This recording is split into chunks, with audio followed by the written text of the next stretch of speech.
Good morning. I just want to welcome everyone to our Writing a Biographical Sketch presentation. And today I'm extremely honored to introduce to you Lori Bessler, the reference librarian for the State Historical Society. And at this time, I'm going to turn this over to Lori, who will introduce herself a little further. And I'm just so glad you're all here to join us today. So welcome.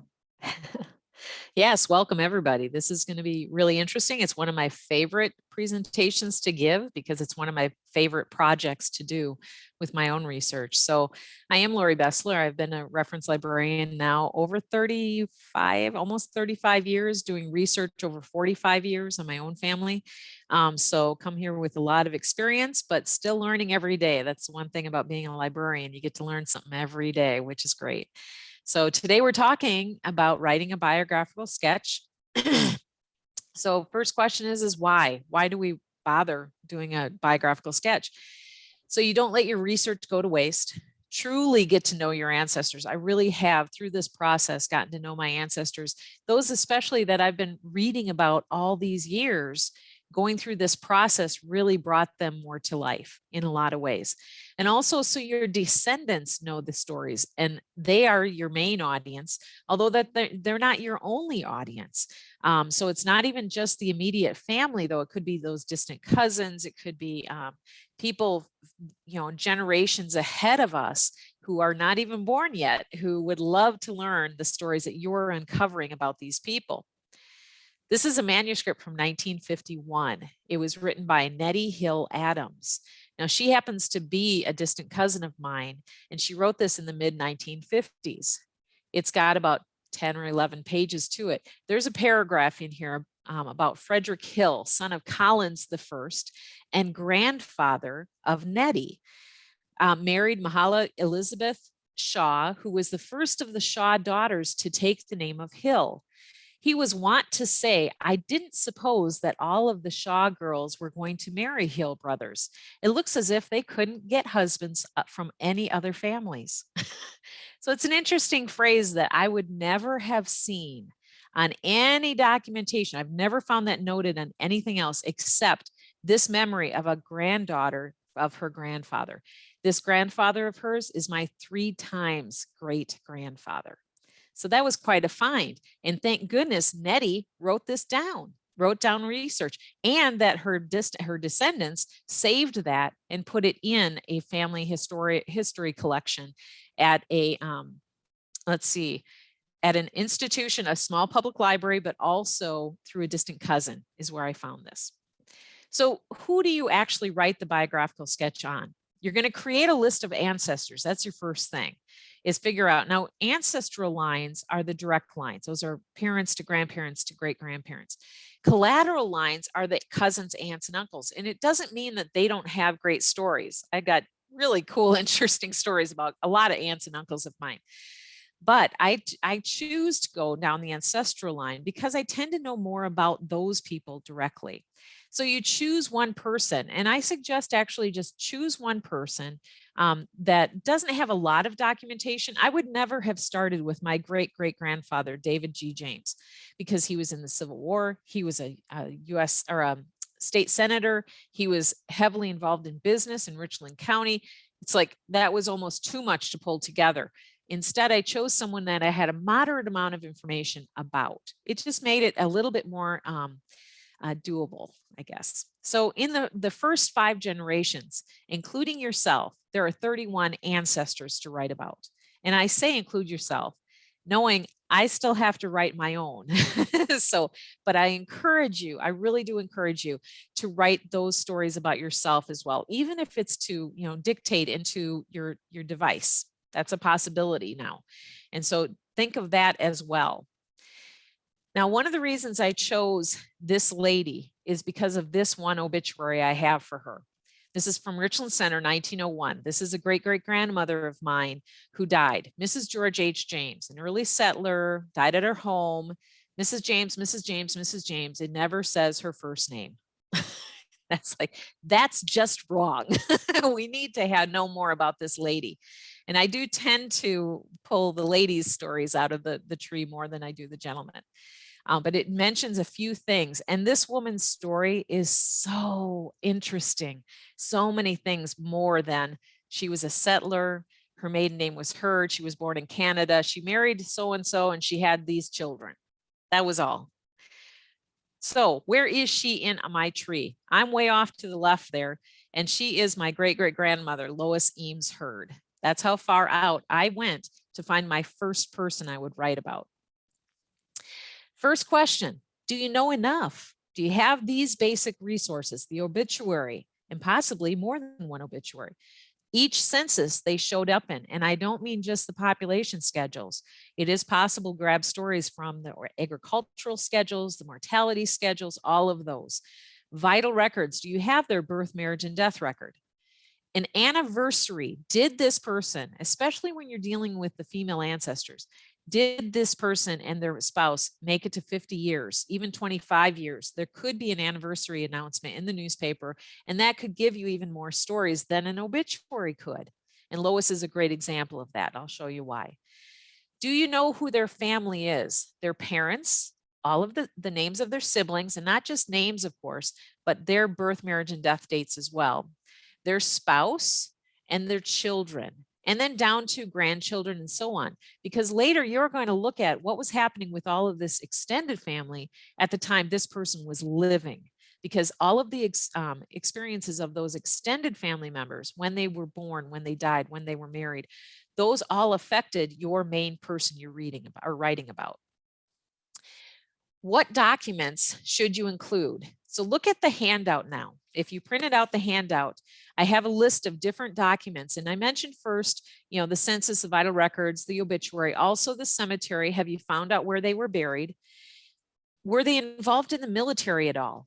Now, when I look at Lois's story, I'm looking at her sons who fought in the Civil War, because that experience of her sons affected her story. She was left at home having to wonder what is happening to my sons. And so that has to be pulled into her story as well. Land, she's not on a land deed, but her husband is. That is something she shared with him. Whether her name is on that deed or not, she shared that experience. So I want those land records too. Church records. Churches are often an institution where we can investigate more about the females in our family. So church membership, not just baptism, marriage, or burial. Anniversaries already mentioned. What other family stories do you have?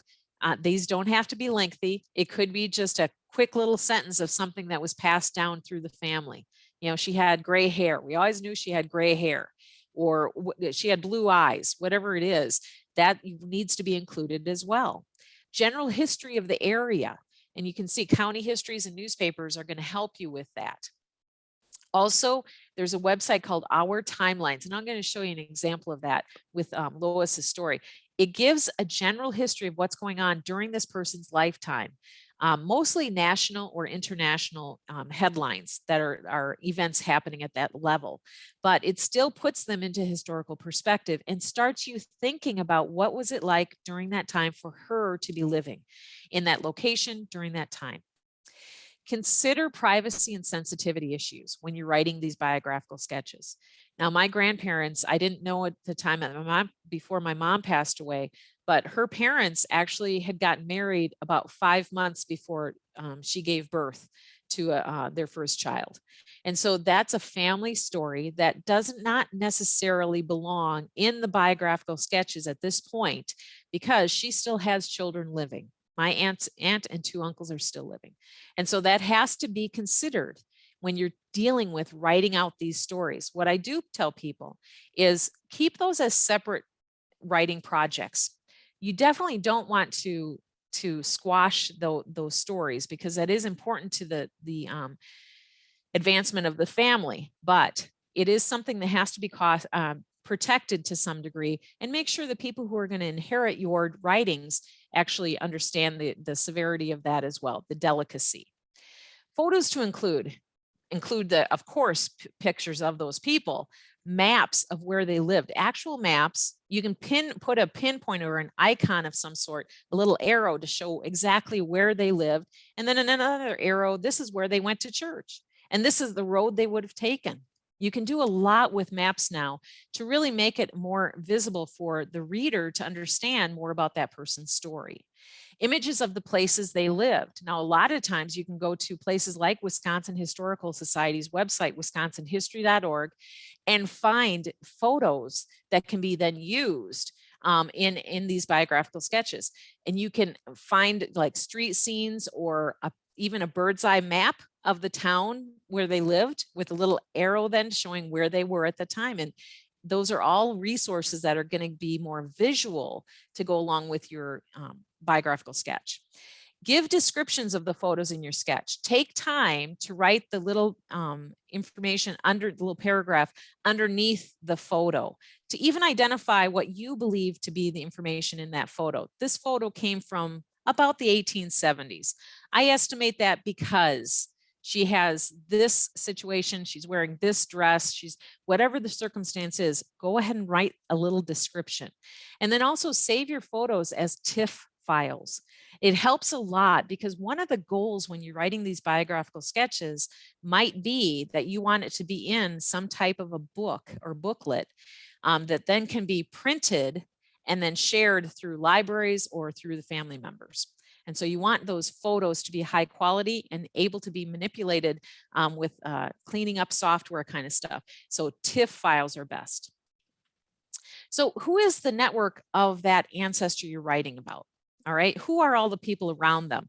You have not started writing yet. You're just kind of identifying who is around this person. Their cluster are their neighbors, what they call a fan club, the friends, associates, and neighbors. This is an idea that came from Elizabeth Shown Mills. And so you have their neighbors, and then you have collateral. Those are the people who are related to them by blood or married into the family. All of these people in both groups have an effect on that person that you're writing about. And so you need to identify who they are. So when you look at where they're living, look at who's living next to them. How close are their in-laws living? How close are their brothers and sisters' families living? Because this person's children probably played with the other children in the family from these siblings who live nearby. So how do you go about doing this? How do you actually start up looking at this person's life? You're going to gather all the documents about the person that you have, put them all on the table. This is what I did with Lois. I got every single document I have on it. Take your time through this process. Take your time is the mantra because you've got to allow yourself to absorb some of the information that's coming in and be able to answer some of the questions that you're going to come up with. You're going to take it one document at a time. You're going to read the document more than just browsing. You're going to read it, put information into a timeline for with each source. So you have a document up, and you can do this timeline on paper, or you can just have a Word document up. That's what I did. Was I had a Word document, I had certain columns of information, and I just read what was there and typed it into my Word document. Now, I'll show you an example of that. You'll note that the source is in this document I'm going to show you is very broad. It's not a complete citation. You'll add citations later, footnotes, endnotes, bibliography at the end of the process. You already know where you got that obituary. So you could say obituary from this specific newspaper, but not say the exact date at this point, okay? And you're going to keep this whole process simple. If you take time to write down all the citations at this point, you'll find yourself getting overwhelmed very quickly. That's what happened to me, and that's what caught me and held me back from doing this project with a lot of biographical sketches. Here are components of a citation. When I would read a document, then I would make sure that I had that Word document up, that the timeline was there, but I had an additional one that was a bibliography. And so I could add the information, the basic components for that citation to that second Word document, or write it on a separate sheet of paper. The author, the title, the copyright date, what volume, page, possibly series that comes along with it. With copyright date, was it the original copyright first edition, or maybe it was something that came out years later and it was a different edition. What repository did you get this from? So that you can go in and identify, oh, that came from this one book, and that's the book I got from the Wisconsin Historical Society. Here's the call number. And so when you look at the components of a citation, writing citations, that's a workshop all in itself. It really is. But if you have these basics, and I believe, I'm looking at the handout here. Yeah, the citations are, the components are listed on your handout. We're on page 2 of the handout. Then you have what's basically needed. Another task or another thing I do when I'm not sure, God, is that enough for a citation? I ask a family member to look at it and say, can you tell me where I found this? Did I give enough information? And believe me, I have siblings who do, they do a lot of writing, and they are very good at explaining, no, Lori, you're missing something, or yeah, that'll do for good. That'll be fine. So this is a screenshot of my external hard drive. I have a folder under the big arrow pointing down. You can see her folder, Lois's folder, is named the last name and then first name and middle initial, B for birth year, and then D for death year. That's what I named her folder. Where you see the blue arrow in the middle, though, that's a separate folder for the documents I've collected on her siblings. And then all the documents I've saved for her are named with her name, and then a year of the actual event in that document. Now, this list goes on and on. I have been able to collect a lot of materials for her, mostly newspapers. So you remember this obituary that we started out with. What I found, another aspect of research, is if there's a second obituary, you might be able to find more information in it. And there's the second obituary in the other newspaper that was published in that second area and in that town. And in here it says Mrs. James' maiden name was Louise E. Hurd. She was actually known as Lois, but they wrote it as Louise. So with both of those obituaries, I'm taking it separately as separate 2 different documents, and I'm reading it and I'm adding the information to the timeline. This is another thing that I found for her, a golden wedding anniversary. Really do your math on these people. See who made it to 50 years. Now, this comes from an issue of the newspaper from July 5th, 1888. They were married in June. And so they, 50 years before, of course, but they had, if they had been married in April and had an event maybe in the summer where more people could attend, I'd have to go through and find, kind of be aggressive in searching for that news article about them celebrating their wedding anniversary. Now, this column that you see, the third column to the right, that's how much information is in that golden wedding anniversary notice. One of the things it mentions is a little bit about each of these 2 people before they got married. She was a mill girl in Lowell, Massachusetts in the 1830s. With history, if you look at labor history, that was a fantastic time to be in the history of labor in this country. And so the mill girls that were there, they were starting to fight back and starting to, say things about what they were experiencing. And there was a lot of documentation then. So I found that, and then it mentioned how he was a carpenter in the area, and that's probably how they met. Found out later they met probably at the First Baptist Church where they were both members. And so this kind of information can come from a golden wedding anniversary. Here's another clipping, 1857. She's part of to the Friends of Temperance in Richland Center. And if I look at that article closer, she's listed Mrs. George James, right next to Mrs. Alonzo James, which was a wife of a cousin of her husband, and Mrs. Nudd, who was a sister-in-law to Lois. And so it shows that connection of not just these women who she's related to, but it gives a listing of these other people in the area as well that she had some connection to because she was into this political movement of temperance. I had to actively look for this one. The World's Fair of 1893. She was living in Richland Center. So you're looking at the general history of what's going on during this person's life. And then you're saying, okay, this activity is going on in Northern Illinois. This person lives in Southern Wisconsin. What's the chance she went down to see this? Well, it was a very good chance. And it says Mrs. George H. James of this city, while at the World's Fair, saw something that to her was a vivid reminder of bygone days. It was the first train of cars that was run out from Boston and on which she was a passenger. This was a way back in 1834.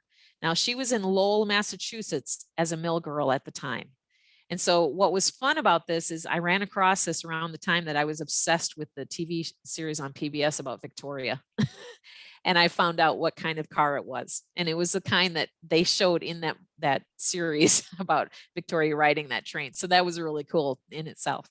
But I had to actively look for this because I put her in time in a certain place, and that paid off. Ourtimelines.com is a really great place to play. And all you do is you go into ourtimelines.com, select timeline, and put in the person's name, when they were born and when they died. And I suggest you do this for yourself too. You put in when you were born and then the current year, and then it's going to tell you what age you are at the time of these events. Take your time. Again, that's the mantra through this whole thing. Take your time and really look at what was going on throughout her whole life. Pick and choose what you'd like to pull from that timeline and add to hers to put her into historical perspective. You can see it goes on and on. She had a nice long life. All the way down. Tells who the presidents were at the different times that she was there. Like, asking, now she didn't get to vote, all right, but who was the president at different times that she was in her early 20s, in her 30s, in her 50s, that kind of thing, because she was still affected by all of that politics. All right. Timelines. As you go putting together a timeline, I really encourage you to keep it very simple. On Cindy's List, you can go to cindyslist.com and find lots of examples of how to put together a timeline. You can buy software that's going to put together a timeline. But I'll tell you, I got so overwhelmed by a lot of that technology, I would get lost in it. And then my project went to the side. And I really did not want to do that. So I suggest keeping it simple. Don't let one step slow you down. Don't let the step of learning how to do timelines slow you down. It's a tool. It's not the final product. It's a tool that you're using. So in a timeline, you put in the basics. When were they born? Do you have a birth record, an obituary, a death record with that information? Who are the siblings? Note the age of that subject. How old was Lois when her first sibling was born? How many siblings had been born before she was born? When did she get married? What were the affiliations or jobs that she may have had? And I mentioned that anniversary article often will tell you that. And when did she die? Could be an obituary, a death record, a mortality schedule is the only thing I really have for this one great-great-grandmother of mine. So again, let's step back again. You're going to look at each document. You're going to read it through once. You're going to start writing down the facts that you find in that document. It could be writing it on a piece of paper or a computer program, which is just a Word document. Here's my first example. I read the obituary from the Richland Rustic, and I got all of these facts from that one obituary. I read it. I found it said she was born in Quebec to William Hurd. Lists her name as Louise E. Hurd. This is a great place when you're looking at, she spelled her name so many different times. The last name is misspelled so many different times. A timeline is a great place to document all of those name spellings, because once you have that in a timeline, it's probably going to make sense and show you different patterns and reasons why names were spelled different ways. In the obituary, it mentions she was 13 when she joined the Free Will Baptist Church. So I did my math. That makes it 1828. And you can see I have the little tilde to say about 1828. She's 13. She was married to George H. James in Lowell, Massachusetts. It gave the date and where she got married. There were a lot of details in this. She mentioned when she joined the Presbyterian Church. It had said when, in Richland Center. And then, of course, the details. So about when she died. It's very important to read every aspect of that source and then put it in. Once you get that first source done, then you're going to add more. And so you keep inserting these into the timeline. So, and I actually, in this second document, I actually named it Timeline Lois Eames Heard James. And then I gave an explanation of what the tilde means. So take the time to write out your abbreviations and what they mean. In her timeline, this was one of the first people I did. I just had 4 columns: date, age that she was at the event itself, a description, and the source. And you notice the source has, the obituary, the 1900 census, that kind of thing. It doesn't tell you exact dates of things necessarily. I added another column for other people I've done this for, and that is place. I would add place as another column. Okay. That way you're kind of mapping where she's going in her life. You can see it keeps going and going. Lots of information on her. Some of these, Grandma James celebrated her 85th birthday anniversary with a few friends at 5 o'clock tea. It's a lovely thought. It's a lovely idea, picture that I can put in my head. That came from a certain newspaper. And it mentions, like I said, had been ill for some time, 83 years of age. That's what one obituary said. The other one didn't say that. So I had to look for that second obituary. So do a search of what newspapers existed in the area. So what's the next step? You have the timeline and you have a lot of information. Number one, you're not going to find everything on this person. You got to stop at a certain time. Understand that the way I'm looking at it, these 2 documents, the timeline and the biographical sketch, they're constantly moving for me because I can't stop. I'm obsessed. So I look for another source. But I do take the time to add that information to the timeline and then adjust the biographical sketch. All right. So it depends on how far you want to go. That's always the case with genealogy. So the first step is to read the timeline and just start writing, and don't mind the spelling or grammar. Now, this advice I've heard on or seen on many articles about writing your family history. Just start the process. Allow things to cool and then read another day, a full different day. Things are going to become more clear to you at that point. So in the draft 1, the first draft, it's a rough draft. Simply write sentences about the facts you find in the documents. Chronological order, tell her story. What is her age at the time of each event? Where did this event take place? And who else was involved in the event? Again, this is not written in stone. It's not like you can't go back and edit this later. In fact, you should go back and edit this later. This is draft 1. This is just what had come to me when I first started writing. And I got to tell you, this part of it is just so exciting. When you start reading the timeline, it was so exciting for me. My daughter was in high school at the time, my older daughter, and she was working at her homework at the table. I was working on this and I was shaking the table. I was so excited about how I was writing. It was all coming out. I'm not a writer, never thought I was, but I'd gotten to know her through this whole process. So it mentions when she was born, mentions where, also known as, who it was she was born to. This is another reason I chose her. She's got the coolest names in her family. There's Zilpha, there's Thurza, there's Statira. There's just really interesting names. What I noticed though, as I was writing everything out, I'm like, you know what? A lot of these are Bible names.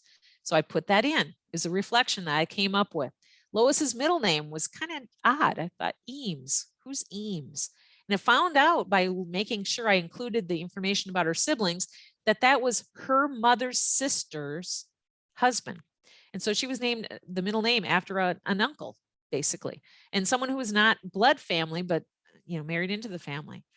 I also mentioned how she had seen death at a very young age, because in the timeline, I listed when did her father die, when did her siblings die, when did her nephews and nieces die. We don't want to say that those happened, but God, it did happen in that time period, especially that she lived. And so also, I mentioned that. And then at the age of 19, Lois and her brother, because again, I find out where are the siblings going. She and her brother went to Lowell, Massachusetts. She wasn't alone living in Lowell. Her brother was in Lowell as well. We can assume, I'm being very vague about the wording. I think we can assume that she had to move to make it easier on her widowed mother, because Lois was one of the youngest kids. And so making those assumptions are fine to do as well. It puts it into the reader's thought, I wonder if it really happened this way or not. I wrote it all out. I let it cool. Let it sit overnight, read the draft and make notes in the margins. In this process, I'm trying to be paperless, but it's hard to. So what I did is print them out, took a clipboard, took a red pen and sat on the couch and just started writing notes on the sides. And so it may cause you to do more research. You may have to add corrections or additions. Try this. It really is kind of a neat thing. Close your eyes, think of the ancestor in the place. You put them into historical context. It's amazing the questions that will come up. And then ask others to read the draft. And I'm horrible at that step, by the way. I'm really sensitive about my writing. And so it's good though, if you can have someone who you can trust, give some feedback and say, well, you jumped from this point to that point. Is there anything else in between? You may, oh yeah, of course, I could add that. This is my first list of notes. Okay. This is me sitting on the couch thinking, I need to add a map. I need a visual here. Wait a second, it could be a map. Oh, she was born on a Tuesday. That means something to some people, what day of the week things happened. Her sister Zilpha died at age 22. I didn't even say, what year we're talking about in there. So I got to add the year in there. And oh yeah, how did she die? She was only 22. I got to research that. So it adds to the research plan, but at least you've written some of this out. So you have some idea of where to go next. I took my notes. I typed them into that draft one to create my second draft. And I have the brackets in there to say, I need to find this. I could bold that. I could put that in the margins. I could, any of those steps. And so you're identifying more things. Get an image of the rail car. I could get an image of the rail car. I'm sure someone has gotten an image of that rail car that she was the first to write in. Citing sources. When you get to the point where you have written something, what I'm choosing in my own case is endnotes. And so I put the notes of the bibliography notes at the end of that biographical sketch.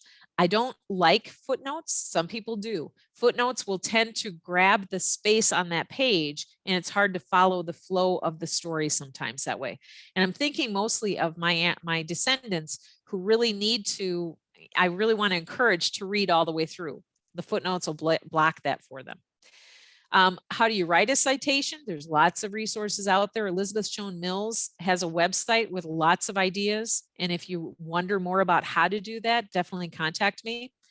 Keeping it simple means thinking of who your audience is. Who are you doing this for? And that, like I said, but bibliography at the end of the biographical sketch seems to work best for me. I mentioned how my timeline and my biographical sketches are still living. I'm constantly moving on these. At some point with these people, it will be that I will put those together as chapters in a book. So do you publish this? Publishing is not as scary as it used to be. That's for sure. You can do so much with self-publishing. You create a title page, you create a table of contents, you give them pages, you break it down into categories, and you have your bibliography at the end. You could even have a name index if you wanted to, but you have that as a PDF. You take it to Staples, you print it out, you get a binding on there, and you can get into many, many libraries. The reason I say the libraries is because, again, not everybody has a descendant who's real interested in right now. But 4 generations forward, they are going to be interested in this. And so having that information in all those stories drawn out is a great way to leave an inheritance of your research. It's much better than leaving boxes and boxes of documents. Keep until you have enough to compile into that volume. But don't make the volume wait until you have decided that you're not going to do research anymore. It doesn't have to wait until that point. And again, think of who your audience is. There's different places you can share some of these biographical sketches or these documents that you have uncovered. Find a Grave is a great place. Book of biographical sketches, that's where I'm aiming. A website or a blog. Dick Eastman just came out with an article talking about people should be looking at creating blogs. And then if you do a volume and you have a title page and you have narrative, most libraries and historical societies from a state down to a local are very interested in these. And so donate them in more than one place. I would say at least 5 copies somewhere, mostly because we have people contact us all the time saying you have 1 of 2 copies out there, or you have the only family history, the copy of this one family history. So can I get a copy of it? Like, I'm sorry, it was written in the 70s. I can't do that. I can look in there and scan pages for you. This is Lois. This is my great-great-grandmother. And as I looked at her closely, I always thought, we always said that my father had the James eyes. He has the herd eyes, the shape of his eyes. And so that is another reflection that will go into this biographical sketch of her. So if you see other people who are very similar in the way they look, it is good to add that into, that's a reflection of her too. And so it's something that comes forward from her. Let's turn to questions. I think I'm going to stop the share. And then people can unmute. Remember, if you want to unmute, it's at the bottom left or up above if you touch your device. Okay. Any So questions for Lori? I have one. This is Jennifer. Hi, Yes. Lori. Hi. I have a lot of questions. Let's talk Yes, sometime. I figured you might. But why photos in a TIF? That's what I've been told, because with software that you might be able to use for editing, for cleaning, to getting marks off of it, a TIFF is a lot better to work with. Okay. I'd always heard JPEG, so that's what most of my photos are. Yeah, it is for me too. But JPEG, especially with photos, each time that you change a JPEG, it really does take away the quality of the image. A TIFF won't do that. So that's what I've been told. All right. So I was going to say most of my biographies are my bedtime reading. That's good. Do yours Yes.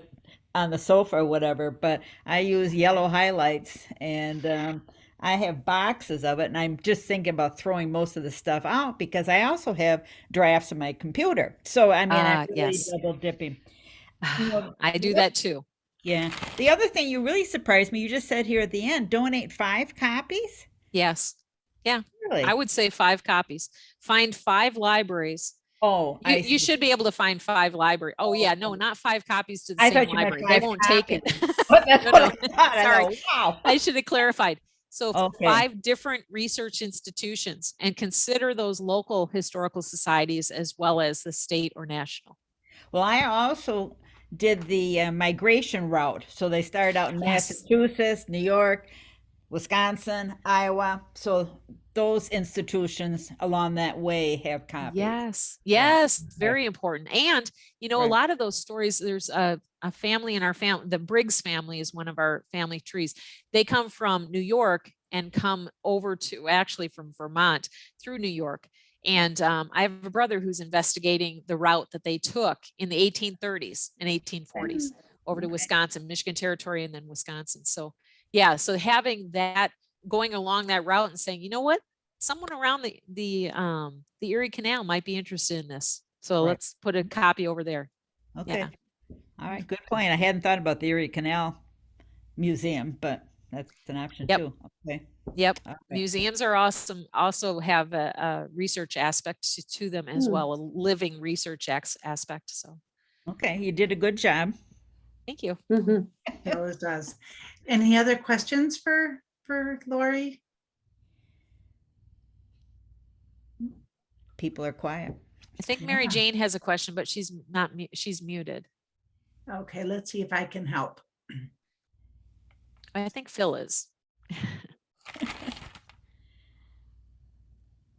There we go, Mary No, Jane. There we go. No, the question was simply, you mentioned handout. I am not aware that where were we to have gotten this? We That's sent, it Lois. was included with the reminder.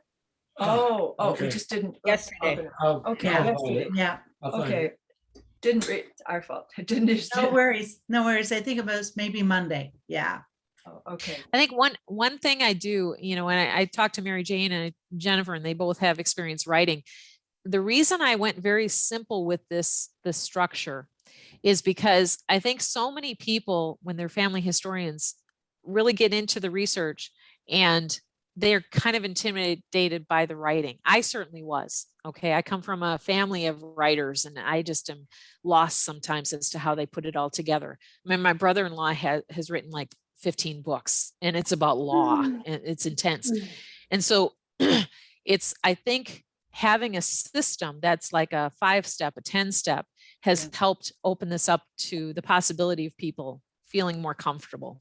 So No, I thought it was a good way to approach things, and that thing of multiple obits and knowing the Yes. names of your newspapers and the towns that you're, you know. yeah, definitely. And there's so much you can do now. One step is, of course, if you want to meet with me, I do consultations. I will sit down in a Zoom meeting or in person or by phone and talk to you about your research and give ideas of other sources that could shed more light on that person's story and help you identify the historical perspective of what was going on in the world at the time, what was going on in the local area. You know, a lot of local historical societies, their websites have been focusing on the local history. Just yesterday, one of my students found that the town of De Pere has put in a chronological history of that location, and it's really good. And so looking beyond just ourtimelines.com, look for those local historical society or city, town, email or chronological websites that they could have that. That's okay.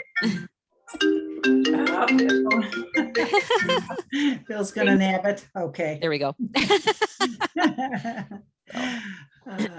Yeah. So yeah, so there's a lot to be done. And if you don't know where to get more stories, definitely reach out. That's not a problem. Okay. Yeah. I think another good point you made, Lori, is that names are spelt differently. Yep. And I may be able to shed just a little light on that name, Lois. Yes. Nobody spells it right. Yeah. Thank you. Seriously, I noticed that. I'm serious. Everybody spells it either Louis or Louise. Yeah. And I mean, no matter where I order food, no matter, it's Well, always if you look, misspelled. so if you have the timeline, right?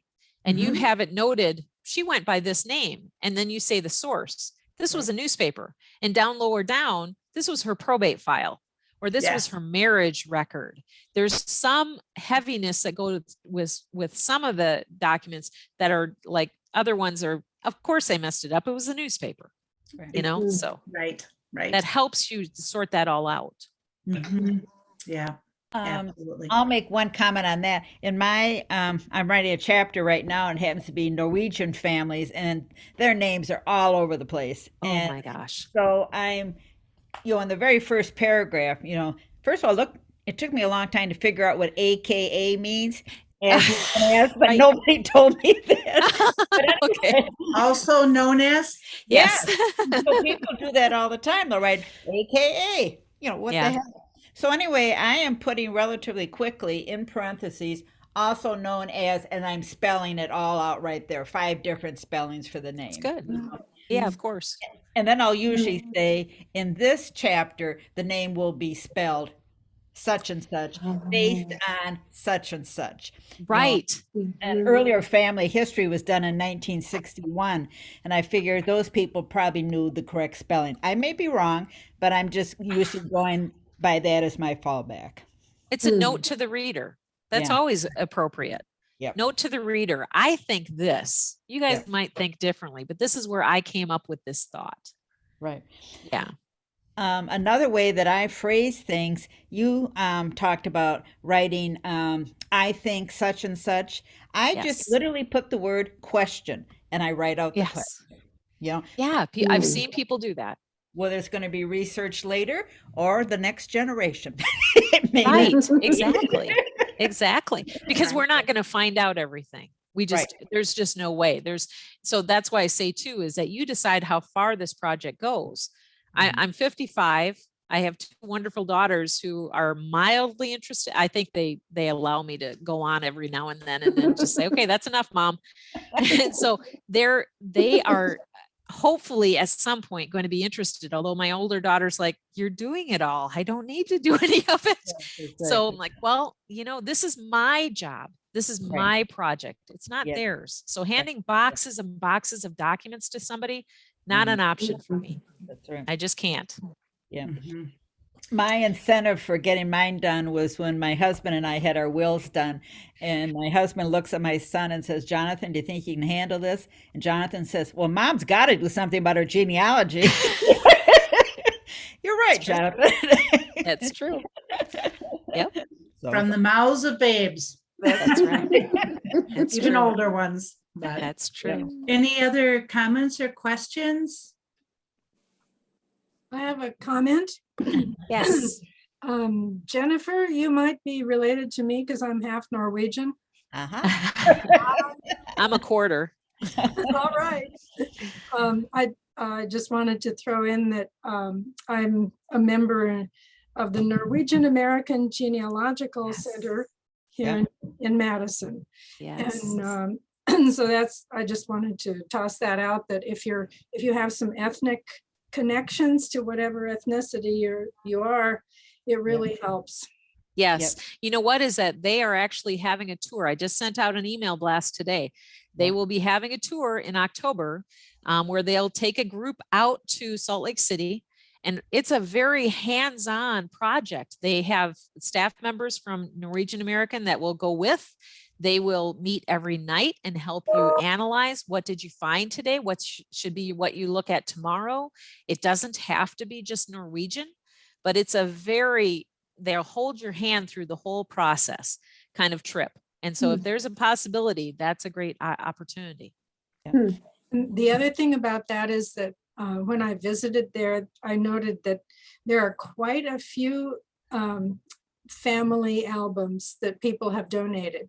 Yes. Their own family, just like you were saying. And that does give me a focus that maybe it's not just my two children who might appreciate this. Maybe there are other people. So I'm really glad you mentioned that. Yeah, it definitely was that, inheriting that document and that I mentioned in the very beginning was just, it was just such a wonderful gift from the people in the past. And it's not just the only document I've ever received that way. And I've had to track them down. This one came from a distant cousin, but the other ones I've had to contact archives at a local level and ask them what kinds of documents, maybe manuscripts that you might have on these family members. I'll go to WorldCat, Archive Grid, those online products, but I also call and talk to archivists at those local areas. More good advice. Does anybody else have any questions? Otherwise, we'll wrap it up here. well, how much more time do you have? I could say something. We need an afternoon, Jennifer. Okay, then I'll You and stop. I. That's fine. That's right. We do. Same with you, Wow. Mary Jane. It's a lot of Well, and stuff.